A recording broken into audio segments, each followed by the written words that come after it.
चलिए, हिंदी कक्षा में आप सभी का स्वागत है। पिछली कक्षा में हम चर्चा कर रहे थे पर्यायवाची अथवा समानार्थक शब्द के बारे में चर्चा कर रहे थे। आज की कक्षा में हम देखेंगे व्याकरण में उपसर्ग और प्रत्यय। उपसर्ग और प्रत्यय, अंग्रेजी में उपसर्ग को प्रीफिक्स कहते हैं, प्रत्यय को सफिक्स कहते हैं। तो बच्चों और साथियों सभी जान लीजिए, यहाँ उपसर्ग और प्रत्यय इनका अकेले में यानी इंडिपेंडेंट कोई भी अर्थ नहीं रहता है। किसी शब्द के साथ जुड़कर उस शब्द के अर्थ में परिवर्तन लाते हैं, इस अथवा उस शब्द के अर्थ को परिवर्तन करते हैं अथवा उसका रूप परिवर्तन करते हैं, उसका महत्व बढ़ाते हैं। यहाँ पे उपसर्ग और प्रत्यय का महत्व है, आपको समझना जरूरी है व्याकरण में। तो हम प्रारंभ करते हैं, उपसर्ग किसे कहते हैं। जो शब्दांश शब्द के आगे लगकर उसके अर्थ को परिवर्तन करते हैं वे उपसर्ग कहलाते हैं। जैसे बल शब्द के आगे स लगाया जाए तो बनेगा सबल। देखिए, आप ध्यान से सुनिएगा, जो शब्दांश शब्द के आगे माने यहाँ पे एक शब्द है, जैसे बल एक शब्द है, ठीक है। तो शब्द के आगे उसके आगे लगकर मीन्स प्लस होकर शब्द के आगे उसके अर्थ को परिवर्तन करते हैं, वे उपसर्ग कहलाते हैं। जैसे बल शब्द है, उसके आगे स लगाया जाए तो बनेगा सबल। वैसे ही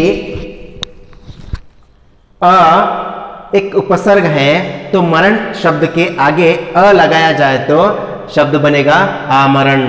जैसे कि क्रमण शब्द के आगे लगाया जाए तो आक्रमण।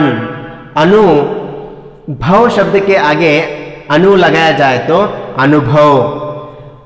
कन्या शब्द के आगे सु लगाया जाए तो वहां बनेगा सुकन्या। जैसे कि यहां पे आप देख सकते हैं, यहाँ पे मरण शब्द के आगे लगाया जाए तो अमरण होता है। तो वैसे ही चार शब्द देखिए, यहाँ पे अनु सु, ये उपसर्ग है। शब्द के साथ में जुड़कर उस शब्द के अर्थ को परिवर्तन करते हैं अथवा शब्द के अर्थ में परिवर्तन लाते हैं। ऐसे शब्दांश को उपसर्ग कहते हैं, अंग्रेजी में प्रीफिक्स कहते हैं। तो याद रखिए सभी लोग, जो यहाँ उपसर्ग है शब्द के प्रारंभ में लगते हैं, प्रारंभ में, ठीक है। तो यहाँ हम उपसर्ग देखे हैं। आगे बढ़ते हैं, प्रत्यय। प्रत्यय को अंग्रेजी में सफिक्स कहते हैं, सफिक्स। तो देखिए, जो शब्दांश शब्दों के अंत में लगकर नए शब्दों का निर्माण करते हैं, नए शब्दों का अथवा शब्द के अर्थ में परिवर्तन करते हैं, शब्दांश के अर्थ में परिवर्तन लाते हैं, वे प्रत्यय कहलाते हैं। जैसे सरल शब्द के अंत में ता जोड़ दिया जाए तो बनता है सरलता। वैसे ही हम उपसर्ग में देख रहे थे, शब्द जो है शब्दांश शब्द के आगे लगते हैं, प्रत्यय में शब्द के अंत में लगते हैं, ठीक है। अब देखिए, बड़ा जमा आई, बड़ाई। सुंदर जमा ता, सुंदरता।